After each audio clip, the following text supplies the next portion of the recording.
Hello, Rainbow Six community. This is Carito, and I'm going to give you guys some, I guess, tips and tricks on settings, and also show everybody what I do for my attachments. I did come out with the video earlier, about maybe 2 weeks ago, I think it was, week to two ago, and I did change some of my stuff recently. And reason why I changed some of my attachments, well, I will get into that. And I will make two separate videos, one for settings and one for attachments, so it's not long. They're hopefully gonna be less than 30 minutes long. Um, I'm gonna start with the settings first, and then I will be making the attachments next. So thank you, and hope you enjoy. So first off, we're gonna start with matchmaking preferences. So on quick match, I only have bomb on because I play a lot of rank. So when I do quick match, I like to warm up in the game mode you're gonna play in rank.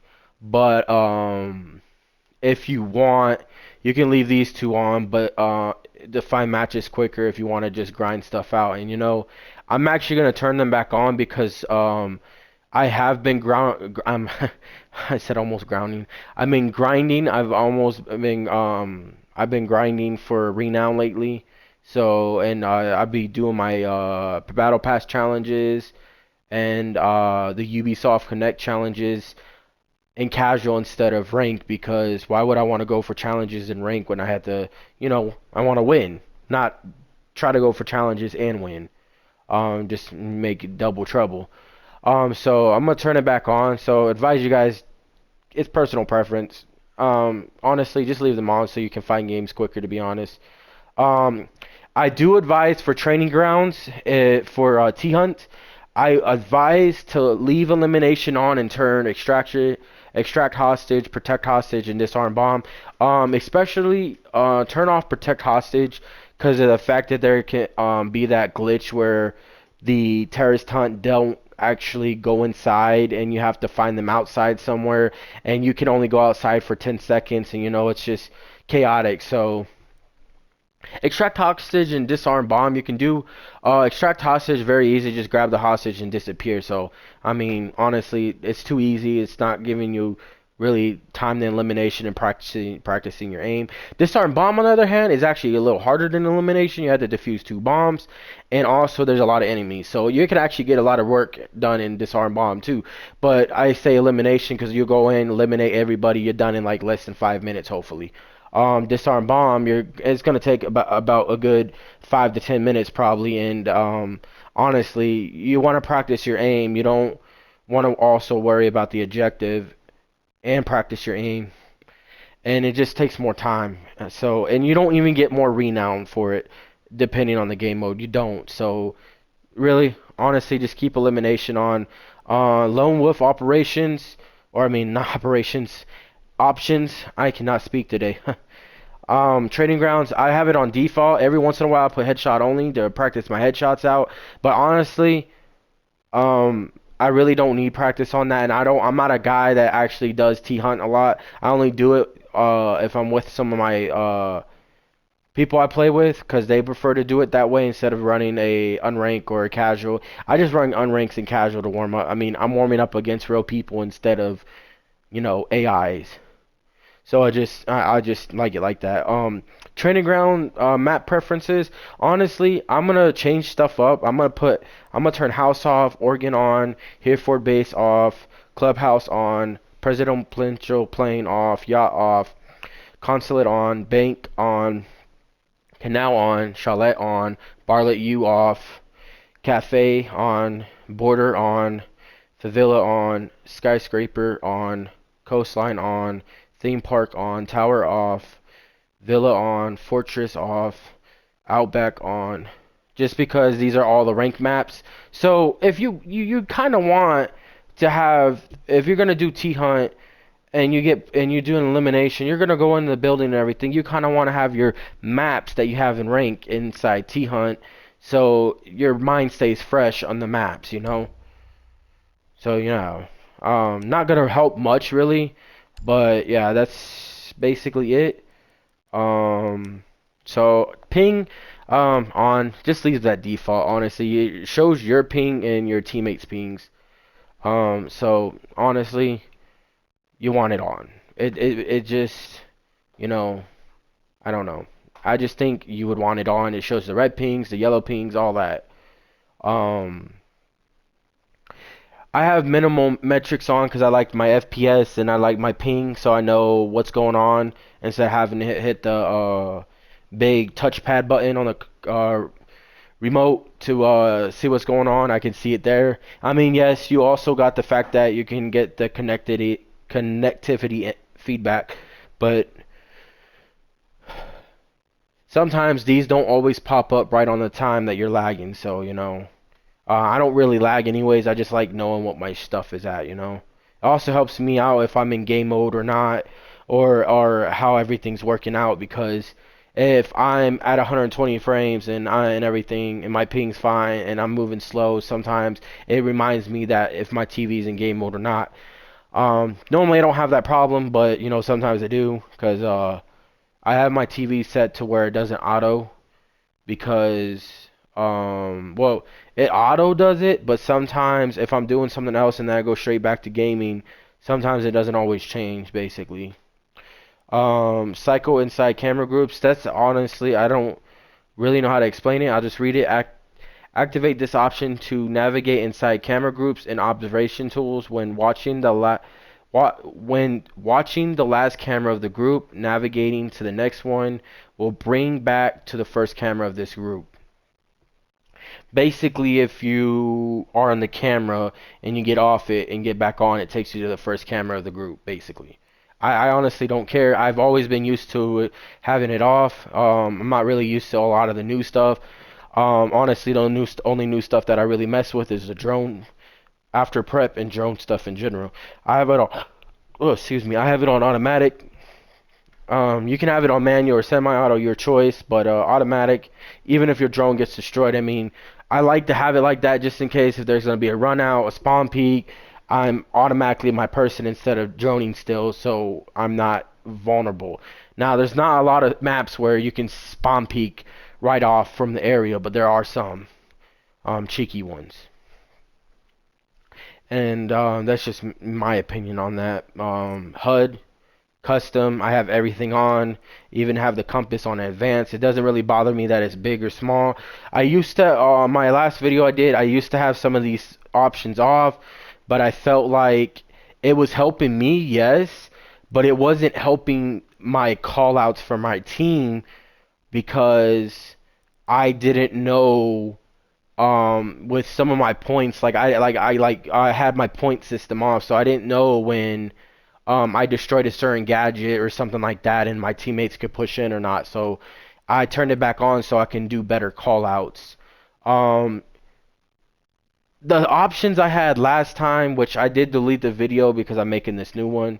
So the last time I had with the options off, it's good for solo players, but it's not great if you're playing as a team. So I turned them back on, and I just leave it like that.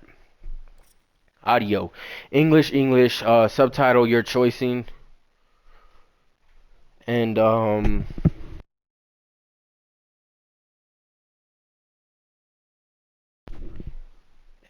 master volume 100, music 0, dialogue 70. You don't really need to hear the dialogue of the operators, to be honest. I have night mode on. It gives better sound for lighter noises compared to higher noises. So better for footsteps. Voice chat 80. If it's at 100 or higher than 80, in my opinion, it's too loud and you can't hear the game well. Display of VSync off. Mean on PS5, you can have it on if you want, but you're gonna have input latency. But your screen will hold at 120. It won't go down. It won't go up if you are rocking 120. Uh, Performance for graphic mode, unless you don't have a TV that can handle 120, then put it on resolution. And Brightness I have at 45. I'm actually turning back up to 50. Actually, I'm gonna keep it at 45. Put 46. Controls. Look, envision. Disabled. Vibration disabled. Trigger effect disabled. If you have these on, well, probably gonna call you weird because it is weird having these on, especially look, envision. Vibration, I guess, depends on the person. I'm not used to it. Never have, never will. Vertical, horizontal, both. Yes, medium to high, 40 and 60. Um, I advise vertical not to go higher than 40. No reason for it. You're just gonna start, potatoing unless you're just really good at sensitivity control. Horizontal 60, you can have higher. I've had it up to 70, 75 before. I just don't like having it too fast because, you can miss shots and overlook your enemies. Left and right stick dead zones 5. If you have it any higher, then well, either you don't know what it does, or 2, you have stick drift. So basically, it just if you have it higher, it just takes longer for you to basically, like, if you look left, it's gonna take longer. Like, you have to hold down the thing longer for it to go left or right, up or down. That's basically what it does. Controller rotation classic update for me. I don't aim that best with the update, and it just takes too long to for the rotation. Aim assist should be off. Controller ADS I have set to 40 standard. Advanced, there's no point in having advanced. I mean, honestly, most people on defense is going to be using a 1.0 or a 1.5, so there shouldn't be a difference in between a 0.5 magnification difference. There's really no point there that there should be a difference in number. And then on attack, you're going to have a 2.0, a 1.5, and maybe a 1.0 depending on your playstyle. A lot of people don't rock ACOG anymore, even if there is options for it. So honestly, and these are the only 4 you're going to be mainly using anyways on attack if you use ACOG. Other than that, this is DMR, and these 3 options are basically DMR or sniper.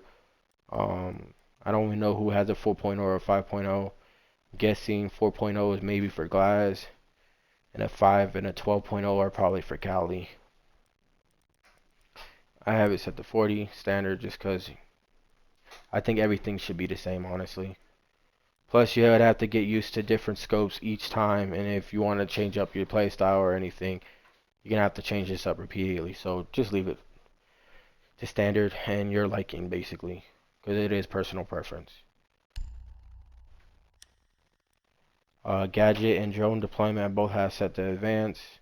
Basically, gadget deployment on advanced is basically push the gadget button, then hold interact button to deploy the gadget, or push gadget button again to cancel the action. Standard, hold and release the gadget button to deploy the gadget. After deployment has started, the action cannot be canceled, so you can get stuck in a animation basically. Drone deployment advanced. Now you can basically throw your drone and not be on your drone like back in the day, which is standard, where you threw your drone, you get sent on your drone right away, and someone can run out and kill you. Now advanced is more baiting, but a lot of people don't fall for that anymore because it's been out for so long. Privacy, basically hidden matchmaking delay and hidden region and latency basically only help for people to stream snipe you, basically, apparently. Basically it. Accessibility, color accessibility preset I have on custom. I like light blue.